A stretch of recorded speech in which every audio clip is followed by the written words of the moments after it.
T'es prête? On le fait ensemble? Oui. Allez, 1, 2, 3.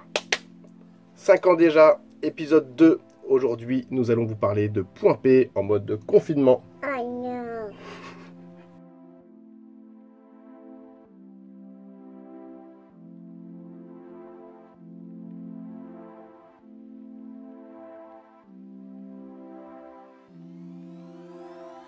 Notre deuxième création en réalité virtuelle pour une marque, en l'occurrence Point P, fabricant de revêtements pour le bâtiment.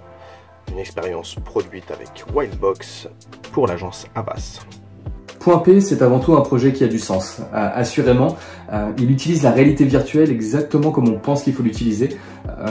Il met en situation des gens, il met en situation un produit et ses fonctionnalités. Aujourd'hui, c'est très compliqué de voir ce que rendrait un échantillon de revêtement dans un magasin. Grâce à ce type d'outil, on peut clairement se rendre compte de ce que ça donne en situation. Et c'est ce qui fait que Point P reste un de nos projets les plus intemporels. On travaillait surtout sur Unity à l'époque, tous les projets précédents avaient été faits sur Unity. Là, on s'est dit qu'on allait passer sur Unreal Engine parce qu'il venait de sortir déjà. À l'époque, il était même encore payant, il n'était pas encore gratuit. Mais quand on mettait un cube directement dans la salle, tous les effets visuels étaient là, c'était beaucoup plus pratique pour les artistes de travailler avec. À l'époque, en tant que directeur de production, c'est vrai que lancer ce type de réalisation sur un moteur qu'on n'a jamais utilisé, autant dire que ça met un petit frisson. Vu qu'il vient de sortir, la communauté n'est pas du tout aussi importante, la documentation elle n'est pas aussi fournie que ce qu'elle est actuellement. Donc il a fallu qu'on apprenne avec ce moteur comment c'était fait. Donc vu qu'on avait des sources, vu que Unreal Engine livrait les sources, c'était beaucoup plus facile d'apprendre par nous-mêmes. Il y avait la volonté d'appuyer très fortement une qualité de rendu hors du commun. Et Unreal Engine 4 à l'époque nous permettait ça, nous permet de franchir une étape encore dans le niveau de rendu pour rendre ce projet encore une fois intemporel.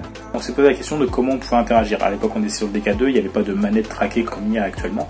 Ce qui était recommandé c'était d'utiliser une manette de jeu. Mais pour un public entre 40 et 50 ans, on s'est dit que la manette de jeu c'était peut-être pas ce qu'il y avait de plus intuitif. Donc on essaie d'intégrer une façon de se déplacer, une façon d'interagir qui est différente et qui est cohérente avec l'univers vidéoludique qu'on imagine commun à l'humanité. On s'est posé la question qu'est-ce qui est le plus intuitif.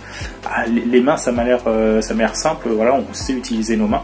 Comment on pourrait avoir nos mains dans le jeu? C'est là qu'on a vu la technologie Leap Motion qui permet de traquer les mains et de les avoir directement in-game.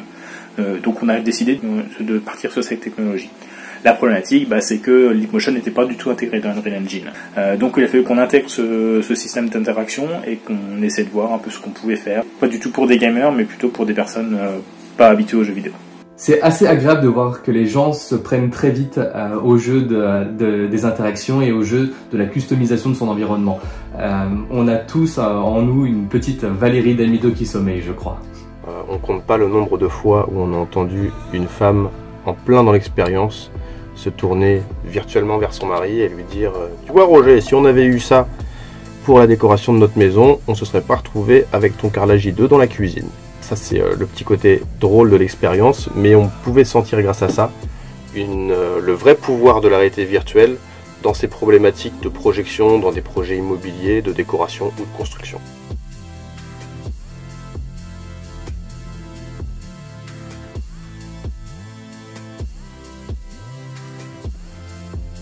Et voilà, 5 ans déjà, c'est déjà fini. On se revoit très vite avec le 3e épisode de notre série. En attendant, on vous souhaite de prendre soin de vous et de prendre soin des autres en restant confinés chez vous. Bon courage et à très vite.